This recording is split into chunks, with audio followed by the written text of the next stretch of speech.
En esta rueda de prensa de hoy contamos con Eduardo Arias, que es presidente del Nudo Patriota Español, y para entrevistarle hemos convocado esta rueda de prensa y tenemos con nosotros a Sofía de Roa. Muy bienvenida.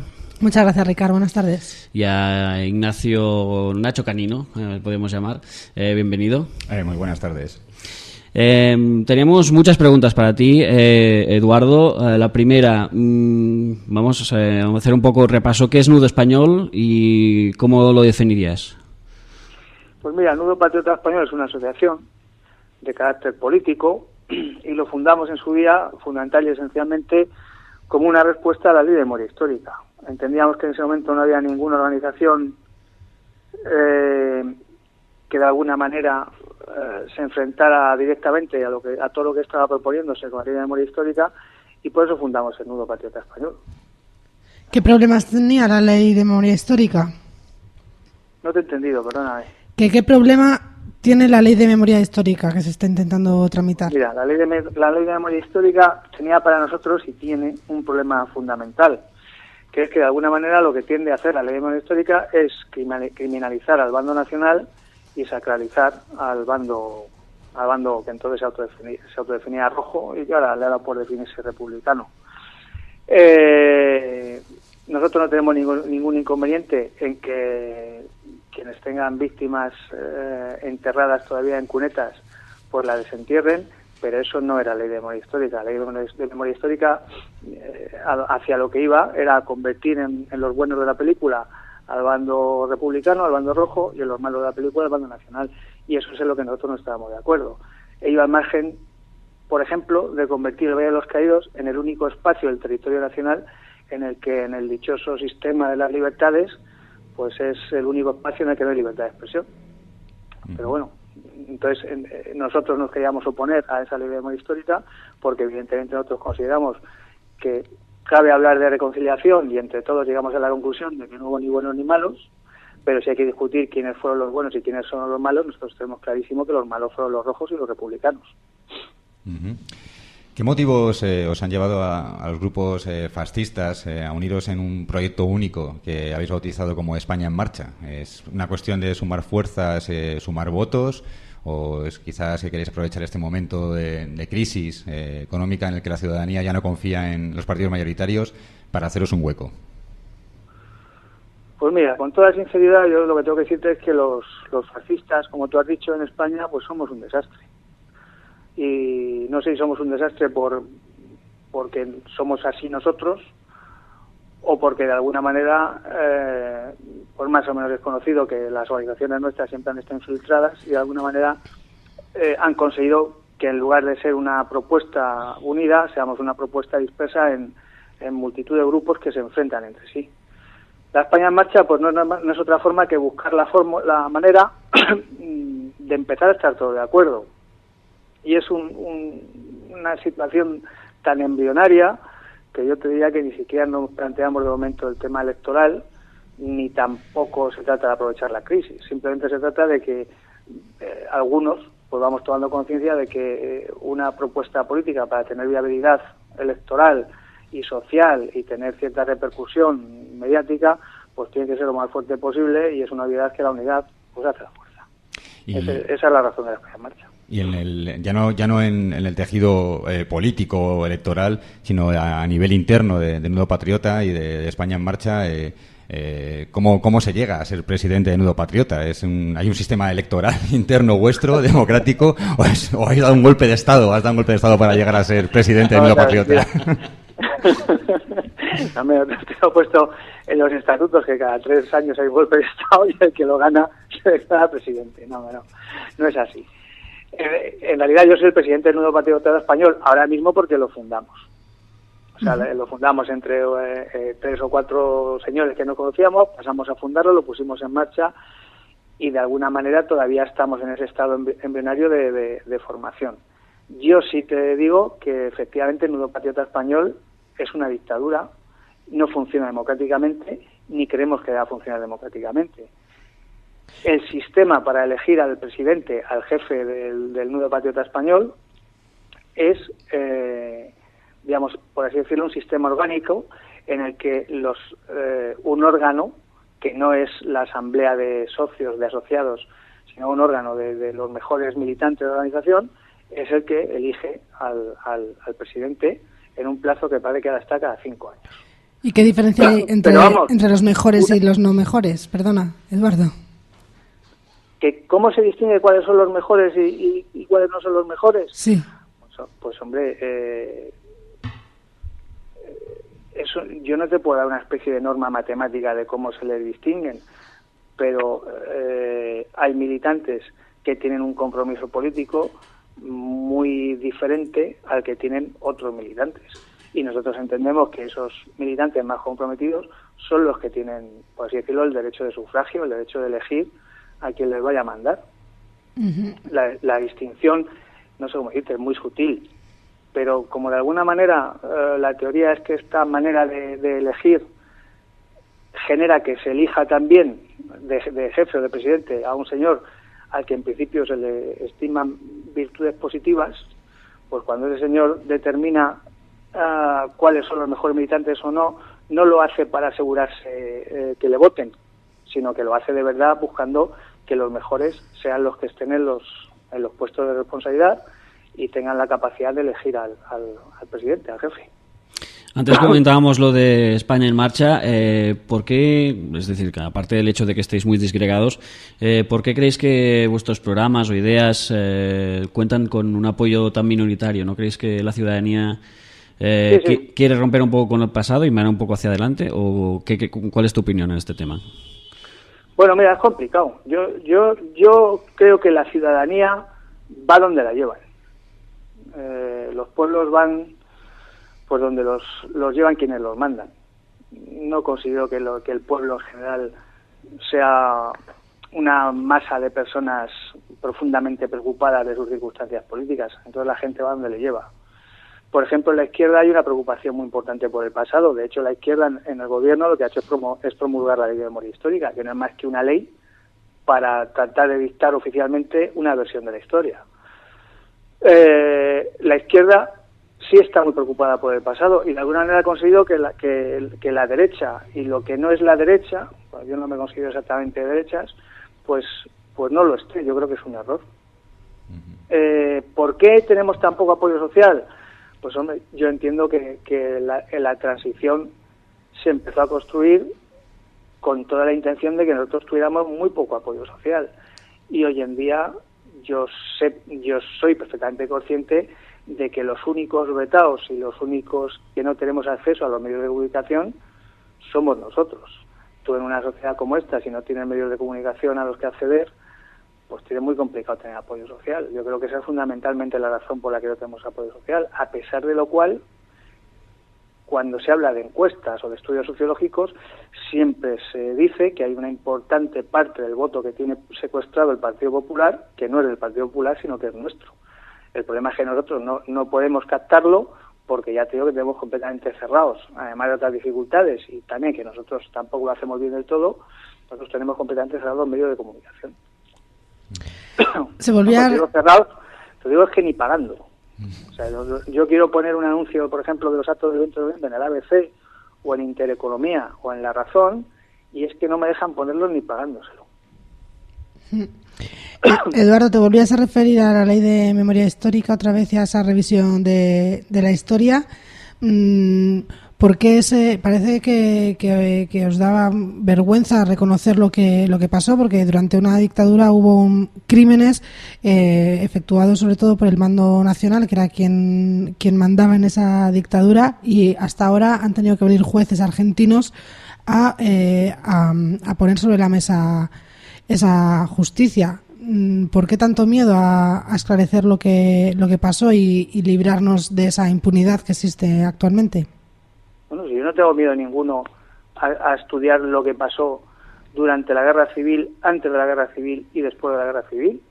Si el problema precisamente es que eso no se puede discutir, y la prueba de que no se puede discutir es que han sacado una ley, la Ley de Memoria Histórica, que lo que hace es decir oficialmente que existe, o sea, de llegar al punto de establecer una ley por la que oficialmente se dice lo que pasó.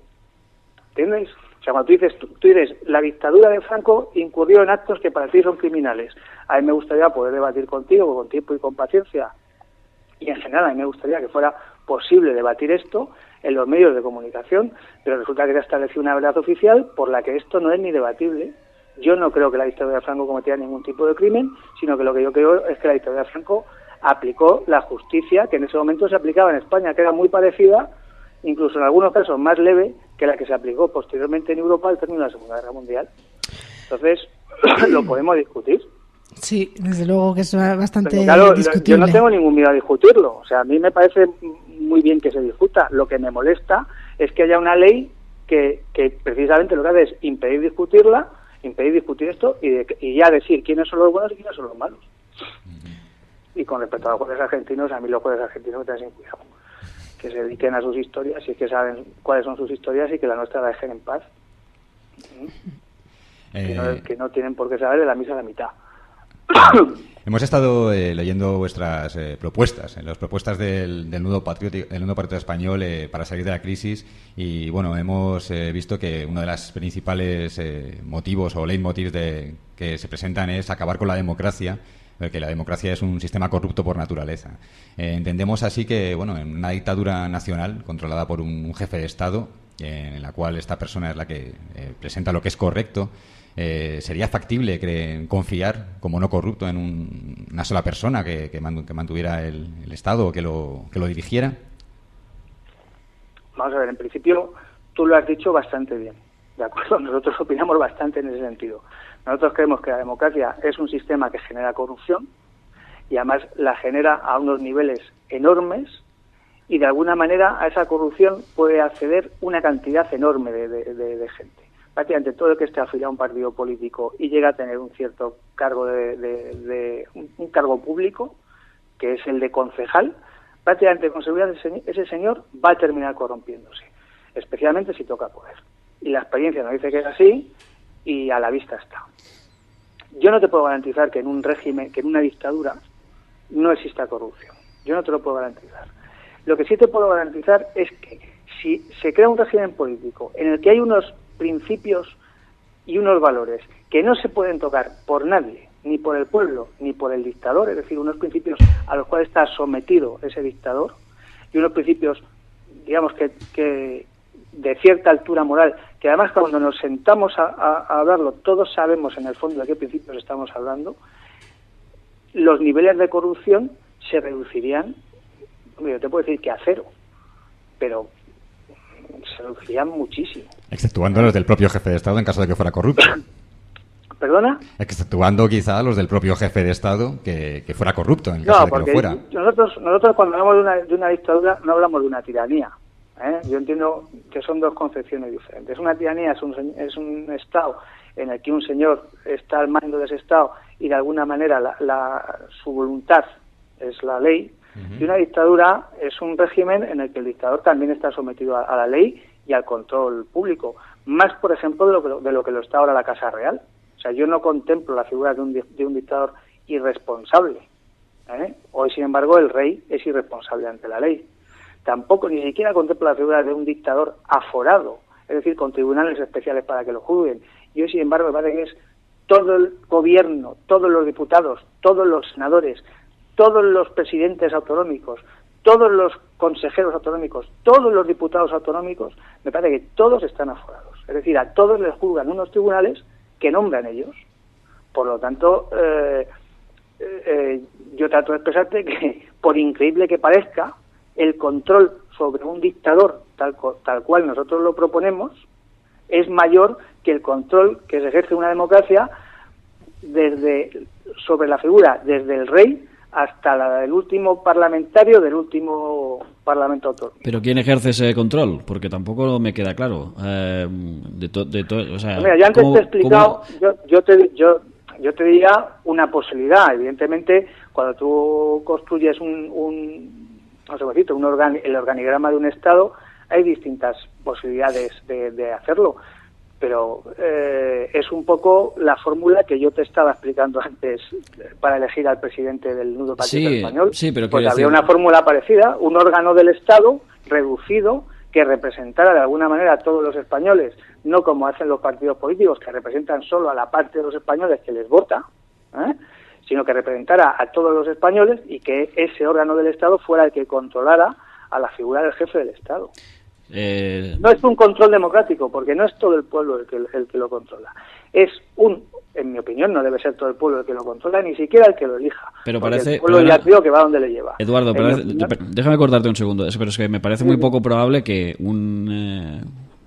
el método que sea vaya a controlar al dictador que le está gobernando de forma tan clara y tan poco democrática, ¿no? ¿No es un poco realista este planteamiento? No es, en el sentido de control. Te puedo poner en la historia el caso de Mussolini. Mussolini es cesado por el Consejo Nacional del Partido Fascista. No es cesado por el pueblo, es cesado por el Consejo Nacional del Partido Fascista. Entonces, el control sobre la figura de un jefe del Estado en una dictadura nacional, yo soy de la opinión que puede ser mucho más directo, mucho más inmediato y mucho más sencillo que el control que un régimen democrático ejerce sobre quienes mandan, que en realidad es ninguno, ¿vale? Porque el control se remite a unas elecciones generales en las que, por lo visto, ya queda eliminada toda la responsabilidad política que pudiera tener quien fuera si las gana, ¿de acuerdo? Y también sabemos nosotros que, por lo visto, electoralmente la corrupción no tiene coste electoral, con lo cual un señor, salvo que le condene un juzgado, es que hacen lo que les da la gana, y si es que sabemos que lo hacen. Pero lo hacen sin ningún Eduardo, tipo de control. ¿Cómo se garantiza en una dictadura la libertad de expresión o derechos civiles y políticos? No, yo te lo reconozco, nosotros no somos partidarios de garantizar la libertad de expresión. Yo no soy partidario de que pueda hablar libremente todo el mundo y que todo el mundo tenga derecho a decir lo que quiera y que todas las opiniones sean iguales. Nosotros evidentemente creemos que existe que hay unas cosas que son buenas, verdaderas y justas en sí mismas, y pensamos que esos valores se tienen que permanecer en la nación, en el Estado y en la sociedad de forma constante, y no se puede estar poniendo en tela de juicio por otorgar el derecho a un señor a que diga lo que quiera, que es que en el fondo es algo absolutamente intrascendente, porque es un derecho que en realidad solo lo disfrutan los políticos y los periodistas. Entonces, para que los políticos y los periodistas disfruten de una especie de derecho a decir lo que quieran, la consecuencia es, pues, por ejemplo, lo que está pasando hoy en España. La consecuencia es un pueblo arruinado y una nación al borde de la desaparición histórica. Entonces, pero en cualquier caso, considero que el pueblo no se arruine y que España no desaparezca históricamente está muy por encima de la libertad de expresión de unos señores. Pero la posibilidad que planteáis ahora de presentar vuestro movimiento, vuestras publicaciones, en teoría se obedece a que hay una libertad de expresión que os permite decir lo que pensáis, ¿no? Si vosotros... Hombre, hay una libertad de expresión entre comillas, ¿de acuerdo? Porque es una libertad de expresión que existe sobre papel, pero que de verdad no se puede ejercer. En cualquier caso, nosotros estamos hablando ahora, estás expresando tus opiniones y presentáis unas propuestas que la gente puede o no aceptar bajo vamos a entender que libertad de expresión no total o parcial, pero hay cierta libertad de expresión que os permite decir lo que pensáis. Quizás si hubiera si yo no he tenido que en democracia vaya a haber más libertad de expresión de la que yo tendría en un Estado nacional, de la que yo impondría en un Estado nacional, si yo te lo reconozco. Lo que yo te trato de transmitir es que no entiendo que la libertad de expresión sea un valor que esté por encima de todos los demás. Es decir, yo creo que la libertad de expresión debe tener unos límites, que es, pues hombre, ajustarse a decir cosas que sean verdad. Es decir, un señor no puede mentir sistemáticamente en beneficio de sus posiciones políticas, y un señor no puede estar propagando ideas que son absolutamente rechazables. ¿Cuál es el problema? Que para un demócrata, teóricamente, todas las ideas son iguales, ¿de acuerdo? Y yo evidentemente no creo que todas las ideas son iguales ni sean igual de respetables. Bueno, se entiende que un demócrata entiende que las ideas que no promueven la democracia las entenderá como rechazables de la misma manera que una persona que aboga por un sistema dictatorial en principio... No, yo no puedo entender... Vamos, a mí si un demócrata me dice que prohíbe la expresión de alguna idea política, a ese señor le tengo que decir, tú ni eres demócrata ni eres nada. Claro, pero... Es incoherente contigo mismo. Claro, pero... Ahora, si yo a un señor le digo, yo soy partidario de una dictadura nacional y no soy partidario de la libertad de expresión, Yo en una democracia tengo que tener derecho a decir eso. Entiendo que vuestras reivindicaciones parten, o sea, pues se promueven o se promulgan o se comunican en el ámbito de la libertad de expresión. Quizá es un poco contrasentido, ¿no? Decimos, utilizamos la libertad de expresión para promover nuestras ideas, pero luego no queremos que esta libertad la tengan otros grupos, incluso no te hablo solamente ya de otros sistemas políticos, sino incluso dentro de sistemas dictatoriales, otro grupo político que presentara otra propuesta. Pero en esa postura no hay ninguna contradicción. La contradicción estaría en la postura contraria. Es decir, la contradicción estaría en la postura del señor que estudia todo el día vendiendo que la libertad de expresión es maravillosa y que de repente dijo, ahora, todo el mundo puede tener libertad de expresión, excepto los que no piensan como yo, que sería lo que tú estás diciendo que tiene que hacer la democracia.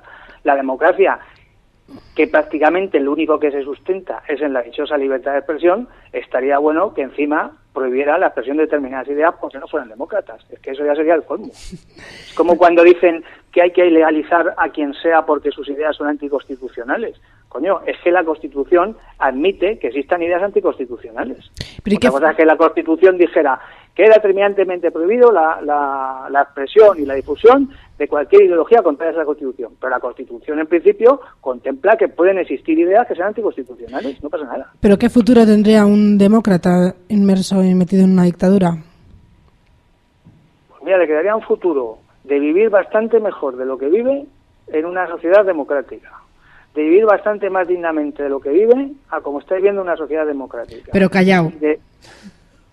Calladito. Yo te vuelvo a repetir, es que lo que no puede ser es que por el hecho de que unos señores quieran expresar unas ideas que son perjudiciales para toda la población, tengamos que tener a toda la población hecha un desastre para que esos señores puedan decir lo que quieran. Pero es que eso que dices es más importante que todo el mundo coma, que todo el mundo se vista, que todo el mundo tenga sanidad pública, que todo el mundo tenga educación pública, que todo el mundo pueda ir al colegio, que el que quiera poder ir a la universidad. Para mí es mucho más importante todo eso que todos los políticos y todos los periodistas puedan salir en la tele, decir cada cual la tontería que se le ocurre. Pero Eduardo, es que según lo que estás diciendo, de eso de que hay unas ideas mejores, de que hay unas verdades, etcétera, os otorga un carácter cuasi divino o algo así para no poder ver que otras ideas quizás también son igual de válidas.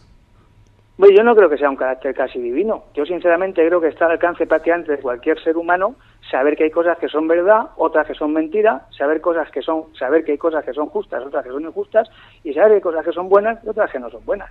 Creo que está al alcance de cualquier ser humano. Lo preocupante es que gobiernen unos señores, que es lo que pasa en democracia, que dicen que ellos son incapaces de saber lo que está bien, lo que está mal, lo que es injusto, lo que no, o lo que no es justo. Esos son los que nos gobiernan ahora y así nos va. Entonces yo no creo que haya que ser Dios para saber lo que está bien y lo que está mal. Yo creo que son cosas evidentes. Por ejemplo, vamos a ver, vosotros yo me da la impresión de que somos de ideas completamente contrarias. Pero yo estoy seguro que vosotros sois partidarios de que todos los españoles puedan acceder a tener una salud razonable. Uh-huh. ¿Sí o no? Sí, sin duda. Y supongo que a vosotros también os llamará la atención que un tío que se ha cargado a 26 personas salga de la cárcel con 21 años de prisión cumplidos, por mucho que lo diga el Estado de Derecho. Uh-huh. Entonces, en democracia, ¿qué sucede? Que si ganan unas elecciones unos tíos que se quieren cargar la sanidad pública, se cargan la sanidad pública. Y si ganan las elecciones unos tíos que dicen que a un tío con 21 años de prisión le vale para pagar 26 muertos, ese tío sale de prisión. ¿Entiendes? Y eso no puede ser. Tiene que haber una serie de valores que sean intocables en el sistema político, de tal manera que un tío no puede salir de prisión con 21 años después de haberse cargado a 26 personas. Y la sanidad pública hay que mantenerla y la educación pública hay que mantenerla, porque hoy día ya todos sabemos que es justo y que es bueno en sí mismo que la gente pueda acceder a la educación, y que si un señor se está muriendo, no se muera porque no tiene dinero, ¿vale? Y pueda ir a un hospital aunque no tenga dinero. Sí, pero hablamos de... Eso son cosas que ya no admiten discusión. Y sin embargo en democracia están permanentemente en discusión. Eduardo, pero hablando de injusticias, vosotros proponéis acabar con el modelo político de los sindicatos y convertirlos en un brazo del Estado, y también proponéis pues eliminar el derecho a huelga, etcétera. Entonces, ¿quién protege a los trabajadores de una posible explotación por parte del Estado o por parte de los empresarios? Vamos a ver, yo te voy a poner un ejemplo muy claro. No sé si sois de Madrid o no. Yo soy de Madrid, yo estoy en Madrid. Uh-huh. Y ahora hemos tenido la huelga de limpieza. Tú dices, Evidentemente, en un régimen como este, a los trabajadores no les queda otra que ir a la huelga para conseguir una salida medianamente razonable. Porque es que expresamente el Estado en este asunto, que era el ayuntamiento, se ha lavado las manos. Y ha dicho, esto es un problema entre una empresa privada y sus trabajadores, que ellos lo resuelvan. Es que eso es alucinante. Y el coste de posturas como esas son 13 días de huelga, en que unos trabajadores están 13 días sin cobrar sueldo. Unos empresarios tienen una empresa con una movida del copón, porque la gente se cree que los empresarios son seres malvados, pero los empresarios no son malos en sí mismos, ¿vale? Y todos los madrileños nos encontramos con Madrid lleno de basura, cuando eso tiene que ser sencillísimo. Vamos a ver, los empresarios dicen una cosa, los trabajadores dicen otra. Por encima de unos y otros está el Estado, con un servicio de inspección de trabajo, que en lugar de dedicarse a poner multas, lo que hace en este caso es sentar a los trabajadores, sentar a los empresarios y decirles a los unos y a los otros, si ustedes no se ponen de acuerdo, nosotros les vamos a decir en 2 días cuál es la salida justa al problema que ustedes tienen. Y ya está. Y entendemos que de esta manera todos van a quedar contentos, empresarios y trabajadores. Hombre, yo no sé si van a quedar contentos o no. El objetivo es que la salida que se produzca sea una salida justa. Puede ser que no contente ni a uno ni al otro. Justa para el señor que en ese momento es el inspector de trabajo correspondiente que atiende a esa circunstancia. Y que habrá estado formado en una serie de principios y de valores que le permitirán determinar lo que en ese momento es justo. Eso no garantiza, en cualquier caso, no garantiza ni a los trabajadores ni a los empresarios que la salida vaya a beneficiarles, ¿no? En principio beneficiará a este conocimiento, digamos, lo hemos llamado antes divino, no tiene por qué ser divino, digamos, es conocimiento del Estado, ¿no? Como gran... es que no es más que lo que hacemos cada vez que vamos a un juez. O sea, no te estoy hablando de una cosa extraordinaria, ¿eh? O sea, todos hemos asumido que cuando hay una especie de conflicto hay que ir a un tercero y que ese tercero lo resuelva. Y a ese tercero el Estado le forma y al final le inviste de una autoridad para poder decidir.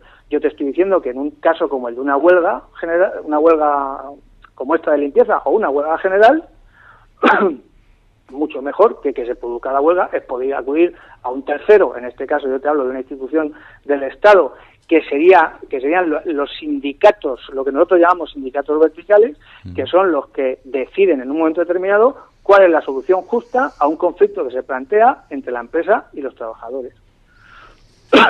En vuestra web anunciáis una campaña titulada Que no te cuenten cuentos, Franco molaba, en lo que definís como una difamación de la información que se da sobre el dictador, que es algo que ya has comentado antes, ¿no? Sí. ¿En qué molaba un dictador que hizo matar a decenas de personas durante 40 años después de la Guerra Civil?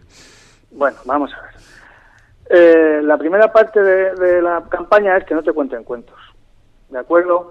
Y entonces lo primero y sustancial sería saber no lo que dice la Ley de Memoria Histórica, sino conocer la verdad histórica. Si se conoce la verdad histórica, se sabe que Franco no se dedicaba a matar gente durante 40 años de una dictadura atroz, ¿vale? Franco, después de la Guerra Civil, lo que se hizo fue juzgar a una serie de señores, militantes de unas organizaciones políticas, que se habían dedicado en los territorios que mantenían ocupados bajo la Segunda República a reprimir, como no nos podemos ni imaginar, a la gente que no respiraba como ellos, a gente que ni siquiera había empuñado las armas, ¿vale? Y no te hablo además de reprimirlos fusilándolos a la gente, no, te hablo de verdaderas burradas, de coger a niñas de 2 años y estempararlas contra la tapia de un cementerio, de meter 16 puñaladas a un señor, de atar a un señor a un coche, arrastrarle por todo el pueblo y después quemarle vivo. Entonces yo te estoy hablando de cosas como esas.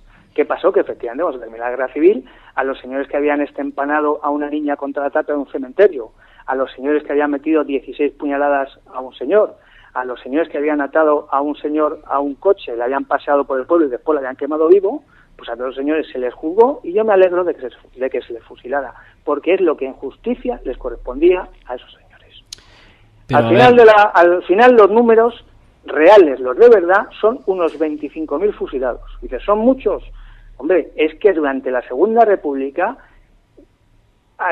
hubo entre 70 y 90.000 españoles que murieron, y ellos que murieron represaliados en la retaguardia de la Segunda República, teniendo en cuenta que la Segunda República jamás ocupó una ciudad, ocupó una parte ínfima del territorio nacional cada vez menor, y a la gente que represaliaba ni siquiera eran combatientes, es decir, eran civiles de sus poblaciones que se habían identificado como gente de derechas o católica o falangistas o militares. Eduardo, pero más allá de la ley de la memoria histórica, se sabe y se conoce, no por la ley, sino por la historia y los historiadores, sí, y por las propias portadas de los periódicos de esa época, que se fusilaba gente y se condenaba a muerte a gente desde los años hasta los finales de los años 70 o principios de los años 70.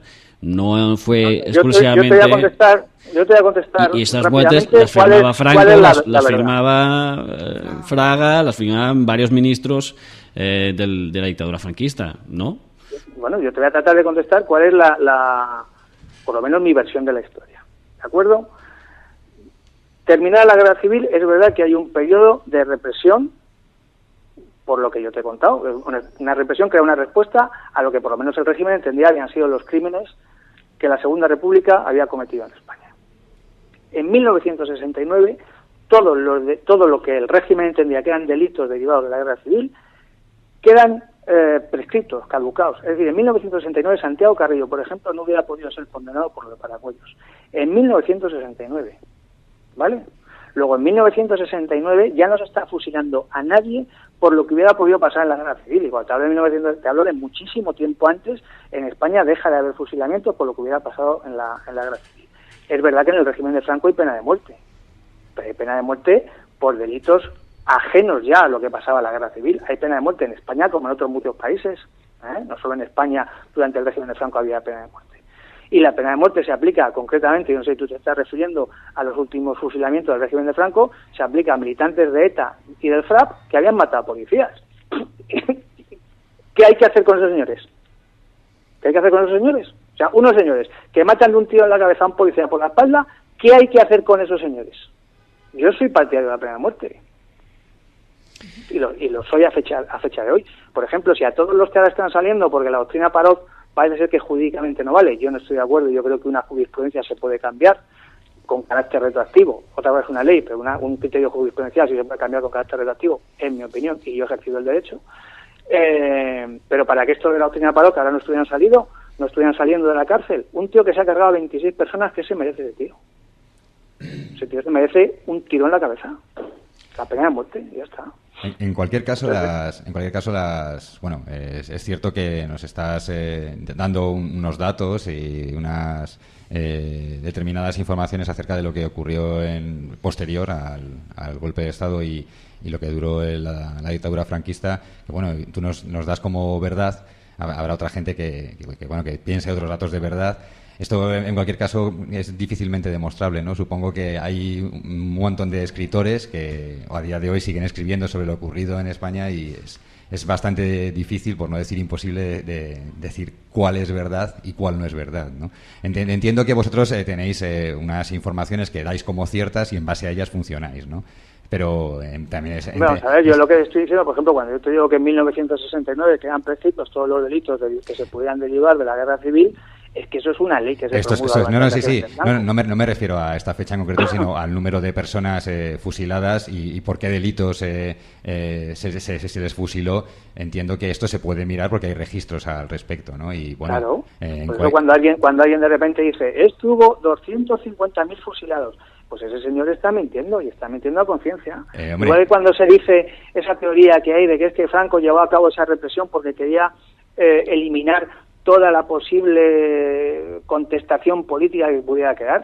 Pero bueno, si es que es verdad, por ejemplo, al final de la guerra civil hay en campos de concentración cerca, es verdad, de 250.000 presos republicanos. De esos 250.000 hay alrededor de 25.000 que efectivamente se les fusila, lo que significa que hay 225.000 que están puestos en libertad, y están puestos en libertad antes de 1955 prácticamente todos.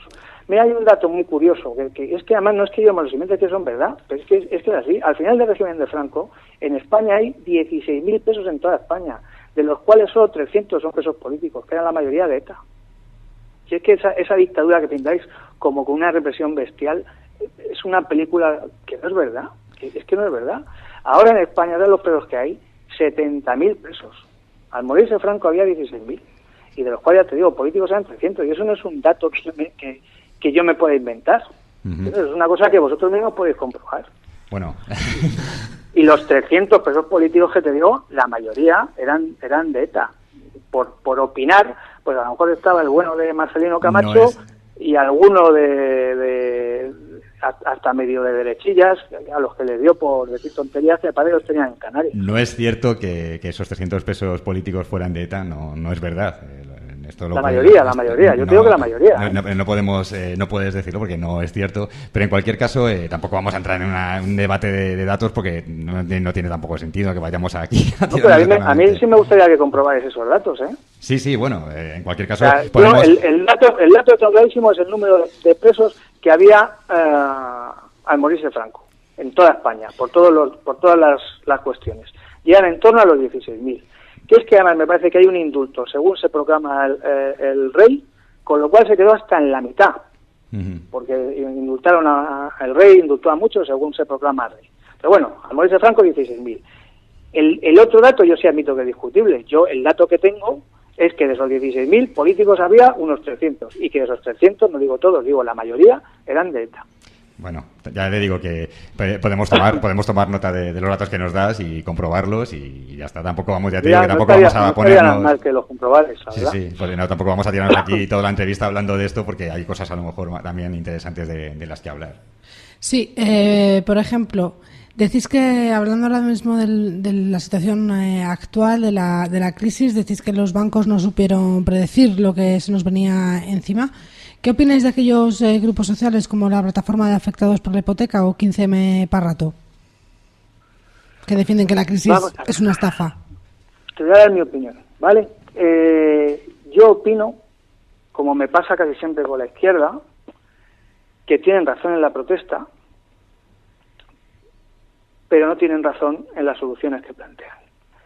Y luego a mí la izquierda me da mucho miedo, especialmente la extrema izquierda, porque aunque ahora a la gente no se lo cuenten, yo sí sé lo que la extrema izquierda y la izquierda hizo cuando estuvo en el poder, antes y durante la Segunda República. Entonces, si yo comprendo la protesta de todas estas plataformas y la comparto, yo he sido afectado por las preferentes, yo he perdido dinero con el ruido de las preferentes. Yo lo comprendo perfectamente pero ya te digo, me produce la izquierda me produce la prevención que yo te estoy diciendo. Estando de acuerdo en la protesta, nunca estoy de acuerdo en las soluciones que proponen, y en medio, la izquierda es una ideología que ideológicamente sostiene que para conseguir los fines que busca, vale todo. ¿Vale? Eso no es que lo diga yo, es que eso forma parte de la ideología de la izquierda. A mí ese vale todo me da mucho miedo. Pero en teoría os oponéis a los desahucios, queréis un alquiler social, decís no a las exigencias de la Troika, habláis del desastre que supone la Unión Europea, queréis poner límites a los sueldos de los banqueros. Son muchas propuestas que vienen de izquierdas, aunque claro que también tenéis propuestas muy de derechas, como la defensa férrea de lo privado, por ejemplo. Mira, no sé si es posible que sean propuestas que vengan de la izquierda. Al fin y al cabo, el fascismo es una decisión del socialismo italiano. Sí, yo sé que nosotros decimos cosas parecidas a lo que dice la izquierda. Lo que pasa es que yo creo que nosotros tenemos unos límites morales que nos impiden hacer según qué cosas que la izquierda sí hace, y hombre, y hay matices a la hora de hacer las cosas. Yo, por ejemplo, soy de la opinión que la izquierda, allí donde toca poder, los resultados normalmente de su gobierno son desastrosos, por muy buena voluntad que tengan. Si yo a la izquierda le reconozco buena voluntad, pero coño, es que luego lo que construye la izquierda es Cuba, ¿entiendes? Y sin embargo entiendo que nosotros somos capaces de construir países que económicamente funcionan bien, y encima tenemos unos límites morales que hay cosas que nosotros no hacemos. O sea, mira, nosotros podemos fusilar a 25.000 personas al terminar una guerra civil, pero no somos capaces de coger a una niña y estempanarla contra la tapa de un cementerio. Bueno, eso suena un poco demagógico, Eduardo, ese tipo de comparaciones. No, yo es que yo sí lo veo así. Yo cuando estudio cómo murieron cómo murieron los asesinados, la gente, o sea, las víctimas de la Segunda República, durante la Guerra Civil Española, pues veo de las cosas que es capaz de hacer la izquierda. O sea, tú, por ejemplo, no vas a encontrar en el bando nacional algo como lo de Paracuellos. No lo vas a encontrar. O sea, quien hace lo de Paracuellos es la izquierda. ¿No? Pero estamos hablando de una situación de guerra. Estamos hablando de una situación de guerra en que en una guerra pues todo vale. En una situación de guerra no está permitido todo. O sea, tú porque por mucha situación de guerra que... Yo soy de la opinión de que en una situación de guerra, si un tío mío coge a una niña y la rompe la cabeza contra tapa un cementerio, yo tengo que pegar 2 tiros en la cabeza a ese tío mío. ¿Entiendes? Porque es que eso no lo justifica nada, ni una situación de guerra ni nada, no guerra. Lo de Paracuellos no lo justifica nada. ¿Y lo de los fusilamientos de General Yagüe están justificados? ¿Perdona? Los fusilamientos ejercidos por el general Yagüe están justificados en todo caso, son muy similares al caso de... Si te refieres a lo de Badajoz, pues hay que estudiar de verdad qué es lo que pasó en Badajoz. También podríamos plantear un debate sobre lo de Paracuellos. Quiero decir que todos estos asuntos siempre... al final... Hay grandes diferencias. Nadie tomó Paracuellos. En Paracuellos no se fusiló a nadie, ni siquiera a un señor que estuviera combatiendo. Los señores que murieron en Paracuellos no habían hecho nada a nadie. Eran señores que vivían en Madrid, a los cuales se les detiene simplemente por su forma de pensar. Se les lleva a Paracuellos y se les fusila uno por uno. Entre ellos a críos de 12 años. Bueno, ¿vale? Eso es así. En Badajoz, pues hombre, es verdad que después de combatir contra los que estaban defendiendo Badajoz, se entra en Badajoz y te encuentras lo que había pasado en Badajoz, donde es uno de los sitios, es concretamente en un pueblo de Badajoz, donde sucede lo de la niña que yo estoy contando, que la estempanan a ella y a otros 13 miembros de su familia, se los encuentran muertos en el cementerio. Pues hombre, el que entra en una situación así, se encuentra con todo eso, pues tiene cierta justificación a la hora de tomar ciertas medidas. ¿Los fusilamientos tienen más justificación que otros? Pues claro. Si tú fusilas a un asesino, tiene mucha más justificación que si fusilas a un niño de 12 años que no ha hecho nada a nadie. En todo caso, hablando de niños, en su web se quejan un poco del adoctrinamiento de la izquierda española, pero en su campaña, esta que comentábamos antes de Franco Molava, la hacen en colegios e institutos. ¿Esto no es adoctrinamiento? Bueno, yo para empezar te diré que yo soy partidario absolutamente, y además cada vez más, porque creo que uno de los errores del régimen de Franco fue que el régimen de Franco no adoctrinó a la población, sino que en cierta manera un régimen, por así decirlo, casi apolítico. Yo sí soy partidario de que un régimen político tiene que adoctrinar a la gente. Evidentemente no estoy de acuerdo en que el adoctrinamiento sea el de la izquierda. Tampoco estoy de acuerdo en el que sea el de la derecha, sino que lo que creo es que a la gente hay que adoctrinarla en lo que yo sé que para vosotros no acabéis de entenderlo, en lo que yo digo que es lo bueno, lo verdadero y lo justo. Pues yo sí soy partidario de un adoctrinamiento. Lo que nosotros hacemos ahora no es adoctrinamiento, es hacer propaganda a través de las redes sociales, porque esa campaña de la que tanto estáis hablando solo se ha hecho a través de las redes sociales, y es verdad que va dirigido a los críos más jóvenes. ¿Por qué? Pues porque nosotros entendemos que a los críos más jóvenes les están metiendo en la cabeza unas cosas que son absolutamente falsas. Entonces, claro, esos críos al final construyen su pensamiento a partir de aquello de lo que se les informa, y están construyendo un pensamiento en base a cosas que son absolutamente falsas. La última pregunta, no te queremos molestar más, que ya te hemos quitado mucho tiempo. ¿Qué opináis desde Nudo Patriota Español sobre el creciente independentismo en Cataluña? Bueno, pues yo supongo que la respuesta es evidente. Nosotros, mira, para nosotros España es política, filosóficamente hablando, hay cosas por encima de España, pero políticamente hablando lo más importante de España. ¿Por qué? Porque nosotros compartimos los valores que España ha defendido a lo largo de la historia, y nos sentimos orgullosos de esos valores, y nos sentimos orgullosos de lo que España ha hecho a lo largo de la historia. España es una de las 3 o 4 culturas que ha conformado el mundo, y a nuestro modo de ver, si la manera de haberse conformado el mundo, en lugar de haber sido la francesa, la inglesa, la anglosajona, al final hubiera sido la española, pues el mundo sería bastante mejor de lo que es. Entonces, para nosotros mantener la unidad de esa nación es como mantener la esperanza de hacer un mundo mejor. Y porque para nosotros el instrumento para hacer ese mundo mejor es España. Entonces, claro, cuando nosotros vemos que se quiere arrancar un pedazo de tierra de España, pues lo que sentimos es que de alguna manera lo que quiere es restarse fuerza a ese modo de ver el mundo, que en nuestra opinión es el bueno y que entendemos que es el español. Y por ello apoyáis actos violentos como los sucedidos en la sede de Blanquerna en Madrid el día de la Diada. Vamos a ver, mira, yo no solo apoyo el acto de Blanquerna, sino que en llegado unas circunstancias apoyaría actos bastante más violentos que el de Blanquerna, ¿vale? Lo de Blanquerna, comparado con todo lo que sucede en España ahora mismo, es una tontería. O sea, 2 días después de lo de Blanquerna, no me acuerdo qué universidad era, entró un grupo de señores hasta el Estado y el acto no se pudo ni celebrar. Y en Blanquerna la verdad es que no, o sea, el acto no se celebró porque nosotros creemos que fueron los escoltas de los que estaban allí, o alguien de los que estaba allí, echó un gas de estos, el típico spray que llaman antivioladores. Pues eso es lo que pasó. ¿Entiendes? La idea era simplemente entrar allí en Blanquerna y leer un manifiesto. Lo que pasa es que no se pudo leer el manifiesto porque allí no había quien respirara. Pues Eduardo, muchas gracias por tu tiempo, gracias por haber respondido a nuestras preguntas tan pacientemente y hasta la próxima. Pues nada, hombre, gracias a vosotros, y aunque estemos, me parece, las antípodas de unos y otros de lo que pensamos, pues ojalá algún día los españoles sepamos ponernos de acuerdo y tener una vida razonable. ¿Vale? Gracias, Eduardo. De acuerdo, gracias. Venga, Gracias a Nacho Canino y también gracias a Sofía de Roa.